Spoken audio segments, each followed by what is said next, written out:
দর্শক আমন্ত্রণ যমুনা আইডেস্কে শুরুতে জানিয়ে দেব শিরোনাম। গাজায় শান্তি ফেরাতে অস্ত্র সমর্পণে রাজি হামাস ঘোষণা। ট্রাম্প ও স্বাধীনতাকামী সংগঠনটির শঙ্কা বাকি মিলিশিয়ারা ভেস্তে দিতে পারে চুক্তি। মধ্যপ্রাচ্যের একাধিক মার্কিন ঘাঁটিতে অব্যাহত ইরানি অভিযান। নিরাপদ নৌ চলাচল নিশ্চিতে বাংলাদেশ সহ ১৩ দেশ নিয়ে সামুদ্রিক জোট গঠন করল সৌদি আরব। সাঁতরে সমুদ্র পাড়ি দিয়ে মরক্কো থেকে স্পেন পৌঁছালো অর্ধলক্ষ অভিবাসী। পরিস্থিতি সামাল দিতে সিউটা শহরে সেনা মোতায়েন। হিন্দু মুসলিম সংঘর্ষে উত্তপ্ত নেপাল, নিহত ৩। পরিস্থিতি মোকাবেলায় ৪ জেলায় কারফিউ। দোষীদের কঠোর শাস্তির হুঁশিয়ারি প্রধানমন্ত্রীর।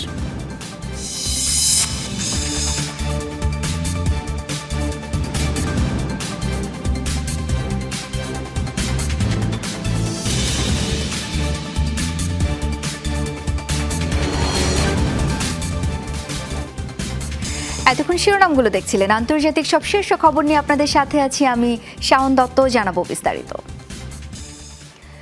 গাজায় শান্তি ফেরাতে অবশেষে অস্ত্র সমর্পণে রাজি হলো হামাস। মার্কিন নেতৃত্বাধীন গাজার বোর্ড অব পিসের সাথে হয়েছে সমঝোতা, যা নিজেরাই নিশ্চিত করেছে ফিলিস্তিনের স্বাধীনতাকামী সংগঠনটি। এর আগে ট্রুথ সোশ্যালের সমঝোতার বিষয়টি জানান প্রেসিডেন্ট ডোনাল্ড ট্রাম্প। এই পদক্ষেপে আদৌ উপত্যকায় স্থায়ী শান্তি স্থাপিত হবে কিনা এই নিয়ে প্রশ্ন তুলছেন বিশ্লেষকরা। ফিলিস্তিনে শান্তি প্রণয়নের অন্তরায় হামাস। স্বাধীনতাকামী সংগঠনটি কোনোভাবেই নিরস্ত্রীকরণে রাজি না হয় গাজা উপত্যকায় থামছে না হামলা বর্বরতা। দফায় দফায় যুদ্ধবিরতি দেওয়া হলেও কার্যকর সমাধান আসছে না। এতদিন সিদ্ধান্তে অটল থাকলেও ট্রাম্পের শান্তি প্রস্তাবে অবশেষে মত পাল্টাচ্ছে হামাস। বৃহস্পতিবার বড় ঘোষণা দেন মার্কিন প্রেসিডেন্ট ডোনাল্ড ট্রাম্প। হামাসের তরফ থেকেও আসে একই ঘোষণা, দাবি করা হয় বিবিসির প্রতিবেদনে। আজ বোর্ড অব পিস হামাস এবং অন্য সব সশস্ত্র গোষ্ঠীগুলোর সাথে ঐতিহাসিক সমঝোতায় পৌঁছেছে। গাজায় শান্তি স্থাপনের জন্য এটা অত্যন্ত গুরুত্বপূর্ণ পদক্ষেপ। ইসরায়েল তার প্রাপ্য নিরাপত্তা পাবে। গাজার সন্ত্রাসী হামলার ঘাঁটি হিসেবে ব্যবহৃত হবে না। মূলত অক্টোবরে কার্যকর হওয়া যুদ্ধবিরতি এবং শান্তি চুক্তির অন্যতম ধাপ হামাসের নিরস্ত্রীকরণ। অস্ত্র ছাড়ার পরই উপত্যকা থেকে সেনা প্রত্যাহার শুরু করবে ইসরায়েল। গঠিত হবে নতুন ফিলিস্তিনি সরকার, যা বোর্ড অব পিসের সাথে ঘনিষ্ঠভাবে কাজ করবে। সর্বশেষ ধাপ হিসেবে গাজায় মোতায়েন করা হবে আন্তর্জাতিক বাহিনী আইএসএফ। এর পাশাপাশি চলবে পুনর্গঠন কার্যক্রম। তবে হামাস অস্ত্র ছাড়তে রাজি হলেও গাজায় স্থায়ী শান্তি প্রণয়ন প্রশ্নে কাটছে না সংশয়। ইসরায়েল প্রতিশ্রুতি বাস্তবায়ন না করলে চুক্তির কোনো ধাপ কার্যকর করবে না, এই হুঁশিয়ারি দিয়েছে হামাস। বিশ্লেষকদের মতে হামাসের সাথে সম্পৃক্ত নয় এমন ছোটখাটো গোষ্ঠী ও মিলিশিয়া গ্রুপ চুক্তিটি ভেস্তে দিতে পারে। সমঝোতাটি গুরুত্বপূর্ণ, তবে এটি যুগান্তকারী সাফল্য কিনা তা অস্পষ্ট। আমার মনে হয় হামাস সব অস্ত্র সমর্পণ করছে না। তারা ছোটখাটো অস্ত্র নিজেদের কাছে রেখে দিলেও সংশয় দেখা দেবে। কিছু কট্টর ইসরায়েলি রাজনীতিক আছেন যারা গাজা থেকে সেনা প্রত্যাহার চান না, তারাই তুলতে পারেন এমন প্রশ্ন। শান্তি চুক্তি বাস্তবায়ন হলেও গাজার পরবর্তী শাসনভার উঠছে কাদের হাতে তা এখনও অনিশ্চিত। অনিক রহমান, যমুনা নিউজ। গাজার গণহত্যায় ইসরায়েলকে অস্ত্র দিচ্ছে ভারত। আগ্রাসন চলাকালে নেতানিয়াহু প্রশাসনের কাছে লাখ লাখ অস্ত্র, গোলাবারুদ ও সামরিক সরঞ্জাম সরবরাহ করেছে নয়াদিল্লি। বিস্ফোরক তথ্যটি উঠে এসেছে অ্যামনেস্টি ইন্টারন্যাশনালের তদন্ত প্রতিবেদনে, যাতে বলা হয় ২০২৩ থেকে ২০২৫ সাল পর্যন্ত ২৫০০-এর বেশি অস্ত্রের চালান পাঠিয়েছে ভারতীয় বিভিন্ন প্রতিষ্ঠান। ২০২৩ সালের অক্টোবর থেকে গাজায় নির্মম আগ্রাসন চালাচ্ছে ইসরায়েল। ফিলিস্তিনিদের প্রতি সহমর্মিতা দেখিয়ে নেতানিয়াহু প্রশাসনের কাছে অস্ত্র বিক্রি বন্ধের জোরালো দাবি জানায় বিভিন্ন দেশ ও সংস্থা। তবে আন্তর্জাতিক আইনকে বুড়ো আঙুল দেখিয়ে মিত্র রাষ্ট্রকে বিপুল অস্ত্র সরবরাহ করেছে ভারত। সম্প্রতি এ বিষয়ক প্রতিবেদন প্রকাশ করেছে আন্তর্জাতিক মানবাধিকার সংস্থা অ্যামনেস্টি ইন্টারন্যাশনাল, যার প্রতিপাদ্য made in India, the supply of weapons and ammunition two Israel, যেখানে দাবি করা হয় ২০২৩ সালের অক্টোবর থেকে ২০২৫ সালের নভেম্বর পর্যন্ত ইসরায়েলে ২৫৯৬টি চালান পাঠিয়েছে নয়াদিল্লি। দেশটির রাষ্ট্রায়ত্ত প্রতিষ্ঠানের সাথে রয়েছে বিভিন্ন বেসরকারি কোম্পানির নামও। অ্যামনেস্টির তথ্য বলছে, ভারতের পাঠানো চালানের মধ্যে রয়েছে মেশিনগানের লাখ লাখ যন্ত্রাংশ, কামানের গোলা, কামিকাজে ড্রোনের বিস্ফোরক ওয়ারহেড এবং সাজোয়াজানের বিভিন্ন অংশ। অ্যামনেস্টি জানিয়েছে হারমোনাইজড সিস্টেম কোড ব্যবহার করে সব চালান বিশ্লেষণ করা হয়েছে। এছাড়া অনেক পণ্য সামরিক নাকি বেসামরিক সেটি নিশ্চিত না হওয়ায় শত শত চালান তালিকা থেকে বাদ পড়েছে। বিশ্লেষকদের ধারণা সবকিছু মিলিয়ে ইসরায়েলের রফতানিকৃত ভারতীয় অস্ত্রের চালান আরও বড় হতে পারে। সশস্ত্র সংঘাতে জড়িত কোনো পক্ষের কাছে অস্ত্র হস্তান্তর আন্তর্জাতিক আইনের সুস্পষ্ট লঙ্ঘন। অ্যামনেস্টির দাবি, সেই ঝুঁকি জেনেও মিত্রকে সহায়তা থেকে পিছপা হয়নি দিল্লি। মোস্তফা মাহমুদ, যমুনা নিউজ। যুক্তরাষ্ট্রের হামলার জবাবে কুয়েত, বাহরাইন ও জর্ডানের মার্কিন সামরিক ঘাঁটিতে মিসাইল হামলা চালিয়েছে ইরান। ছোড়া হয় বেশ কয়েকটি ব্যালিস্টিক ক্ষেপণাস্ত্র ও ড্রোন। এর মধ্যে কুয়েতের আলী আল সালেম ঘাঁটিতে ড্রোন রাখার দুটি হ্যাঙ্গার ও জ্বালানি ট্যাঙ্ক ধ্বংসের দাবি করেছে IRGC। হামলায় ক্ষতিগ্রস্ত একটি বেসামরিক ভবন। এছাড়া জর্ডানের আল আজরাক বিমান ঘাঁটিতে ক্ষেপণাস্ত্র হামলায় ঘাঁটিতে থাকা 3টি মার্কিন F-35 যুদ্ধবিমান ধ্বংসের দাবি করা হয়। এছাড়া আরও 3টি যুদ্ধবিমানের ক্ষতি হয়েছে বলে জানানো হয়, যদিও এই সবই নাকচ করেছে মার্কিন বাহিনী। বাহরাইনের শেখ ঈসা ঘাঁটিতে যুক্তরাষ্ট্রের নেভিগেশন সিস্টেম, পাওয়ার জেনারেটর ও প্রশাসনিক একাধিক ভবন টার্গেট করার কথা জানায় IRGC। এদিকে ইরানের কোথাও বৃহস্পতিবার নতুন করে কোনো হামলার তথ্য পাওয়া যায়নি। লোহিত সাগর ও এডেন উপসাগরে সুরক্ষিত নৌ চলাচলের স্বার্থে বাংলাদেশ সহ 13 দেশ নিয়ে সামরিক জোট গঠনের ঘোষণা দিয়েছে সৌদি আরব। এদের মধ্যে তুরস্ক, কুয়েত, বাহরাইন, কাতার, জর্ডান, মিশর ও পাকিস্তানও রয়েছে। বৃহস্পতিবার সৌদি প্রতিরক্ষা মন্ত্রণালয় জানায় এইসব তথ্য। মাল্টিন্যাশনাল মেরিটাইম ডিফেন্স অ্যালায়েন্স নামে এই জোটের লক্ষ্য আন্তর্জাতিক বাণিজ্য ও জ্বালানি পরিবহনের গুরুত্বপূর্ণ সমুদ্রপথে অবাধ নৌ চলাচল নিশ্চিত করা। একই সাথে সদস্য দেশগুলোর মধ্যে সামুদ্রিক প্রতিরক্ষা সহযোগিতা বাড়ানো। জোটের সদস্যরা গোয়েন্দা তথ্য বিনিময়, যৌথ পরিকল্পনা, সামরিক মহড়া ও সামুদ্রিক অভিযান পরিচালনা করবে। তবে এটি সম্পূর্ণ প্রতিরক্ষামূলক জোট এবং কোনো নির্দিষ্ট দেশকে লক্ষ্য করে গঠন করা হয়নি বলেও দাবি রিয়াদের। মধ্যপ্রাচ্যে চলমান উত্তেজনার মধ্যে বিশেষ করে ইয়েমেনের ইরান সমর্থিত হুতি বিদ্রোহীদের হামলায় বাব এল মানদেব ও লোহিত সাগরের নৌপথ ঝুঁকির মুখে পড়ায় এই জোট গঠিত হয়েছে। ইরান ও হুতি বিদ্রোহীদের বিরুদ্ধে সৌদি আরব পুরোপুরি জড়াবে কিনা তা নিয়ে সৃষ্টি হয়েছে ধোঁয়াশা। হরমুজ প্রণালী ও বাব এল মানদেবে বন্ধ জাহাজ চলাচল, ফলে অর্থনৈতিকভাবে ক্ষতির মুখে পড়েছে সৌদি আরব। সেই সাথে যুক্তরাষ্ট্রের ঘনিষ্ঠ মিত্র হওয়ায় ইরান, ইরাকের মিলিশিয়া আর হুতিদের হামলার শিকার হচ্ছে দেশটি। ধারণা করা হচ্ছে চলতি দফায় সরাসরি সংঘাতে জড়াতে পারে দেশটি, যা সার্বিকভাবে চাপে ফেলবে রিয়াদকে। পূর্বে ইরান, উত্তরে ইরাকের মিলিশিয়া আর দক্ষিণে রয়েছে সশস্ত্র হুতিরা। ফলে শত্রুর তোপের নিশানায় সৌদি আরব আর ওয়াশিংটনের ঘনিষ্ঠ মিত্র হওয়ায় মধ্যপ্রাচ্যের সংঘাতে ইরানের হামলার শিকার হচ্ছে দেশটি। তার পাশাপাশি যোগ দিয়েছে ইরাকে থাকা ইরান সমর্থিত গোষ্ঠীরাও। গত 5 মাস ধরে আঞ্চলিক সংঘাত থেকে দূরে থাকতে সর্বাত্মক চেষ্টা চালিয়ে যাচ্ছিল রিয়াদ, কিন্তু চারপাশ থেকে ক্রমে নিরাপত্তাগত সংকটে পড়ে এখন কোণঠাসা মধ্যপ্রাচ্যের শক্তিশালী দেশটি। ইরান যুক্তরাষ্ট্রের চলমান উত্তেজনায় বন্ধ হয়েছে হরমুজ প্রণালী। পাশাপাশি বাব এল মানদেবে হুমকির মুখে পড়েছে সৌদি পতাকাবাহী জাহাজগুলি। আর দুটি পথই অত্যন্ত গুরুত্বপূর্ণ রিয়াদের জন্য, কেননা তেল রপ্তানির জন্য এই পথগুলো ব্যবহার করে থাকে তারা। বিকল্প পথ না থাকায় যতদিন গড়াচ্ছে তত বেশি লোকসানের সম্মুখীন হতে হচ্ছে দেশটিকে। এই পরিস্থিতিতে আদৌ নিরপেক্ষ অবস্থানে থাকবে কিনা দেশটি, এ নিয়ে দেখা দিয়েছে দ্বিধাদ্বন্দ্ব। এরই মাঝে ইয়েমেনের হুতি বিদ্রোহীদের সাথে চলতি সপ্তাহে পাল্টাপাল্টি হামলায় জড়িয়েছে দেশটি। হামলা করেছে ইরাকের শিয়া সমর্থিত মিলিশিয়া অঞ্চলে। রিয়াদের অভিযোগ, দেশটির গুরুত্বপূর্ণ তেলের স্থাপনা লক্ষ্য করে হামলা চালিয়ে আসছিল ইরান সমর্থিত গোষ্ঠীগুলি। তাদের এসব হামলার জবাবেই পাল্টা হামলা চালানো হয়েছে। ছায়াযুদ্ধ থেকে বেরিয়ে এসে সরাসরি লড়াই করছে মধ্যপ্রাচ্যের বিদ্যমান পক্ষগুলো। এরই মধ্যে সরাসরি এতে জড়িয়ে গেছে লেবানন, ইরান ও ইয়েমেন। ফলে এটা স্পষ্ট যে ইরান যুক্তরাষ্ট্রের মধ্যকার লড়াইয়ের পরিধি আরও বিস্তৃত হবে। সরাসরি যুদ্ধে জড়ালে সৌদি আরবের পরিণতি যে ভয়াবহ হবে তারই প্রমাণ মিলেছিল 2019 সালে। সেবার দেশটির আবকাই ও খুরাইশ তেল স্থাপনায় হামলা চালিয়েছিল ইরানপন্থী মিলিশিয়ারা। তাতে তেল রপ্তানিতে স্বাভাবিক অবস্থায় ফিরতে সময় লেগে গিয়েছিল 4 মাসেরও বেশি। তবে সেই হামলার দায় নিয়েছিল হুতিরা।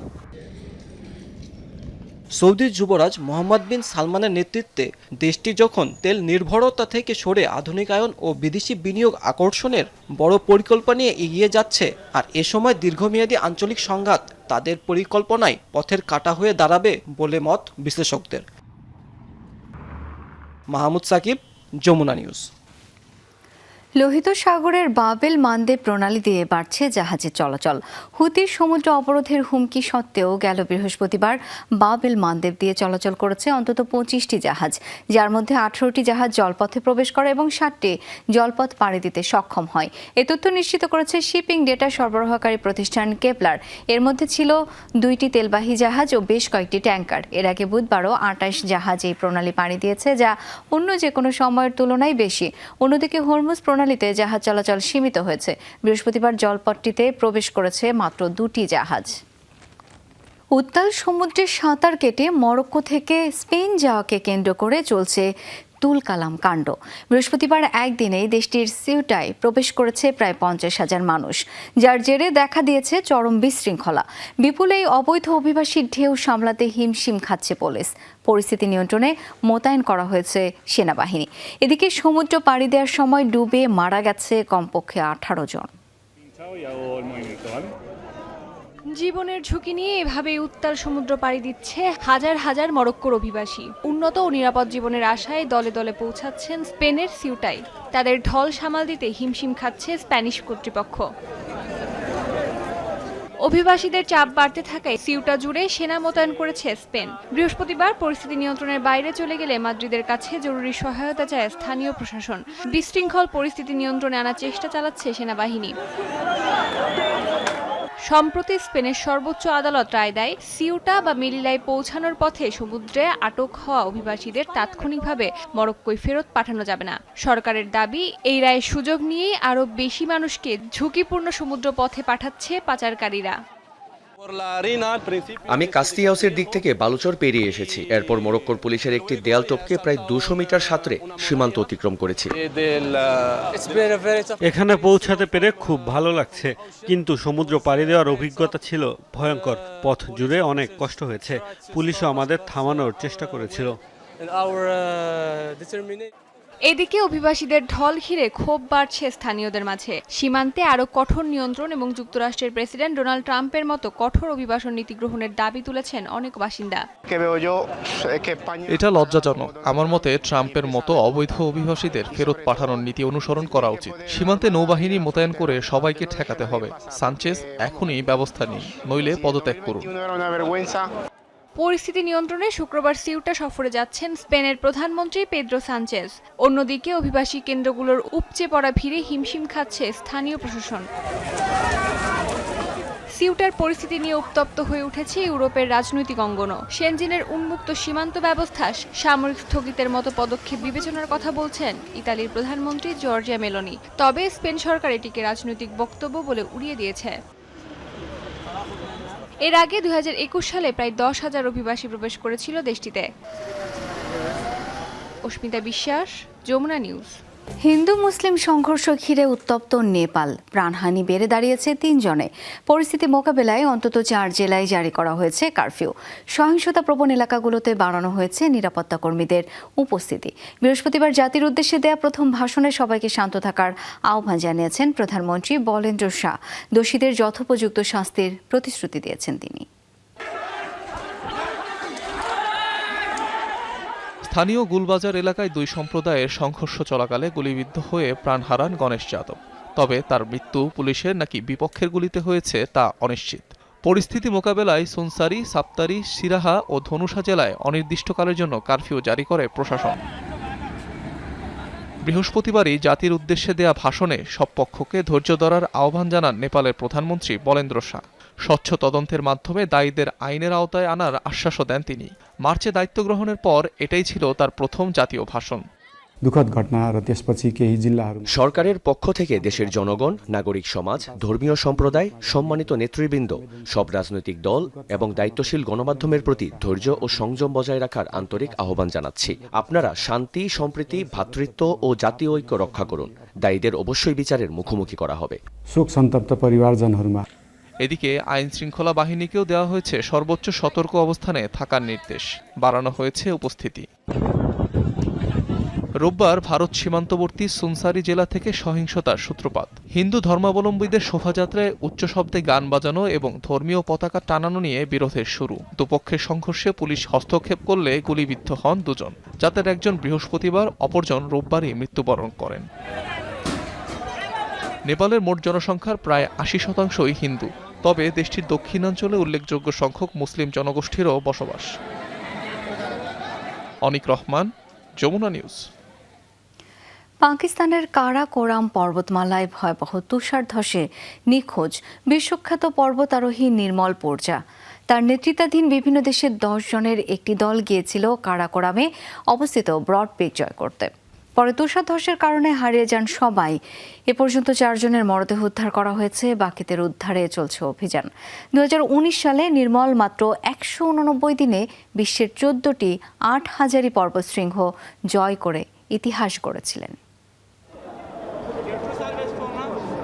বিশ্বের অন্যতম বিপদসংকুল পর্বত ধরা হয় K2-কে। পর্বতারোহীর দলের এশিয়ার দ্বিতীয় সুউচ্চ শৃঙ্গ জয়ের এই দৃশ্য খুবই সাম্প্রতিক সময়ের। অভিযানের নেতৃত্বে ছিলেন নেপালি বংশোদ্ভূত ব্রিটিশ নাগরিক নির্মল পূর্জা, যাকে নিয়ে বানানো নেটফ্লিক্সের তথ্যচিত্র 14 পিক্স নাথিং ইজ ইম্পসিবল সাড়া জাগিয়েছে বিশ্বজুড়ে। K2 বিজয়ের পর প্রথমে ইসলামাবাদ ও পরে কাঠমান্ডুতে বীরের সম্মানেই স্বাগত জানানো হয় নিমস দায়ের দলকে। এটি আমার জন্য বিরাট সম্মান, দলীয় প্রচেষ্টার ফল। একসাথে থাকলে অসম্ভবকে সম্ভব করা যায়। এই প্রকল্পের জন্য আমাকে যুক্তরাজ্যের স্পেশাল ফোর্সের চাকরি, পেনশন, টাকা পয়সা ছাড়তে হয়েছে, বাড়ি বিক্রি করতে হয়েছে। কেউ বিশ্বাস করেনি আমি এই প্রকল্পে সফল হব। এই অভিযানের পর পাকিস্তানের উত্তরের কারাকোরাম পর্বতমালায় অবস্থিত পর্বত ব্রড পিকে অভিযানে যায় নির্মল পূর্জার নেতৃত্বাধীন 10 সদস্যের একটি আন্তর্জাতিক দল। লক্ষ্য ছিল 8047 মিটার উচ্চতা সামিট করা, কিন্তু চূড়ায় পৌঁছার আগেই তুষার ধসে নিখোঁজ আরোহী দলটির সদস্যরা। তাদের সাথে যোগাযোগ বিচ্ছিন্নের পরপরই শুরু হয়েছে উদ্ধার অভিযান। অভিযানে 5 জন নেপালি, পাকিস্তানি, চীনা, ওমানি ও আমেরিকান পর্বতারোহী তুষার ধসের শিকার হয়েছে। হেলিকপ্টার সহ উদ্ধারকারী টিম মোতায়েন করা হয়েছে। দলটি উদ্ধার করতে সর্বোচ্চ চেষ্টা চালিয়ে যাচ্ছে। কারাকোরাম পর্বতমালা আন্তর্জাতিক আরোহীদের কাছে বেশ জনপ্রিয়। প্রতিবছর অসংখ্য পর্বতারোহী বিভিন্ন শৃঙ্গে আরোহণের জন্য এই পর্বতমালায় যান। আয়েশা রেজওয়ানা, যমুনা নিউজ। লোকসভার পর এবার রাজ্যসভাতেও পাশ হয়েছে প্রশ্ন ফাঁস বিরোধী বিল। বৃহস্পতিবার রাতে ভিডিও বার্তায় এই তথ্য জানিয়েছে ভারতের প্রধানমন্ত্রী নরেন্দ্র মোদী।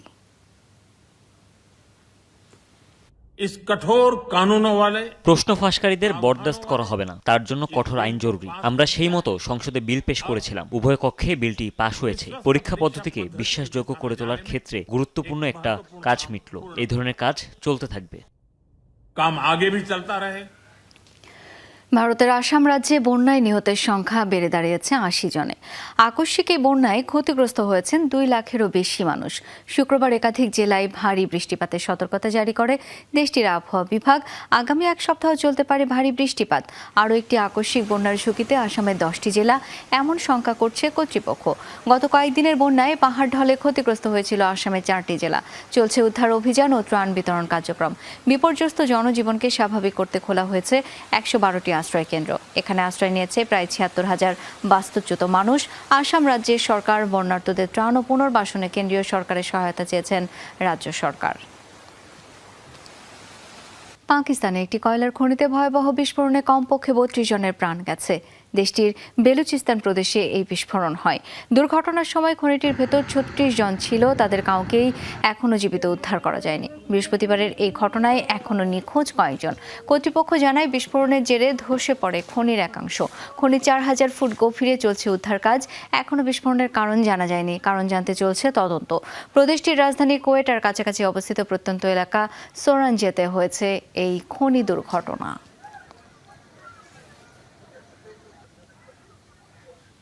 ইউক্রেনে রাশিয়ার ব্যাপক ক্ষেপণাস্ত্র ড্রোন হামলার সময় একটি রুশ ক্ষেপণাস্ত্র পোল্যান্ডের আকাশসীমায় প্রবেশ করে বিস্ফোরিত হয়েছে। এই ঘটনার পরপরই F-16 যুদ্ধবিমান আকাশে জ্বালানি সরবরাহকারী বিমান এবং আগাম সতর্কীকরণ বিমান মোতায়েন করেছে ন্যাটো। জোট জানিয়েছে সদস্য দেশগুলোর নিরাপত্তা নিশ্চিত করতে প্রয়োজনীয় সব পদক্ষেপ নেওয়া হবে। পোল্যান্ডের পূর্বাঞ্চলে তারনাভা কোলেনিয়া গ্রামে ক্ষেপণাস্ত্রটি বিস্ফোরিত হয়ে একটি বড় গর্তের সৃষ্টি করে। এতে কোনো হতাহত বা বড় ধরনের ক্ষয়ক্ষতি না হলেও ন্যাটো ও রাশিয়ার মধ্যে উত্তেজনা আরও বেড়েছে। ন্যাটোর মহাসচিব মার্ক রুটে বলেন, পোল্যান্ড ও ন্যাটো দ্রুত তাদের আকাশ ও স্থল প্রতিরক্ষা ব্যবস্থা সক্রিয় করেছে। তিনি এই ঘটনাকে রাশিয়ার আরেকটি বেপরোয়া পদক্ষেপ এবং ইউক্রেন যুদ্ধের একটি বিপজ্জনক পরিণতি বলে মন্তব্য করেন। ঘটনাস্থল পরিদর্শনে গিয়ে পোল্যান্ডের প্রধানমন্ত্রী ডোনাল্ড টাস্ক জানান, প্রাথমিক তথ্য অনুযায়ী এটি একটি রুশ ক্ষেপণাস্ত্র।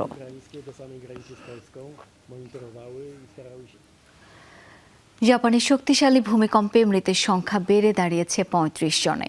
ভূমিকম্পের ৩ দিন পরও কুমামোতো প্রিফেকচারের কাশিমায় ধসে পড়া শপিং মলে উদ্ধার অভিযান চলছে।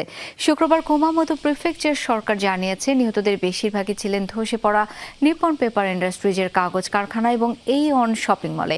শপিং মলটিতে গ্যাস বিস্ফোরণের ঘটনাও ঘটেছে বলে জানিয়েছে কর্তৃপক্ষ। মঙ্গলবার ৭.১ মাত্রার শক্তিশালী ভূমিকম্পে কেঁপে ওঠে জাপানের কিউশু দ্বীপ। দেখা দেয় একাধিক আফটার শক। নাইজেরিয়াতে আবুজায় ধ্বংস করা হয়েছে বাজেয়াপ্ত ২,৮১৯টি অবৈধ অস্ত্র। বৃহস্পতিবার অভিযান চালিয়ে পিস্তল, রাইফেল, মার্টার টিউব সহ স্থানীয়ভাবে তৈরি বন্দুক উদ্ধার করে নিরাপত্তা বাহিনী। এরপর বাজেয়াপ্ত সকল অবৈধ অস্ত্র আগুন দিয়ে পুড়িয়ে ফেলা হয়। এ সময় উপস্থিত ছিলেন নিরাপত্তা বাহিনীর কর্মকর্তা ও স্থানীয় জনসাধারণ। ডাকাতি, অপহরণ ও সহিংস অপরাধ বন্ধ করতে পদক্ষেপ নেয় ফেডারেল সরকার। অস্ত্রের সহজলভ্যতা প্রতিরোধে এটি সরকারের সর্বশেষ পদক্ষেপ। এখন পর্যন্ত মোট ১৯,০০০ অবৈধ অস্ত্র উদ্ধার করেছে নিরাপত্তা বাহিনী। পরবর্তীতে সেগুলোকে অকার্যকর ও ব্যবহারের অনুপযোগী ঘোষণা করেছে কর্তৃপক্ষ।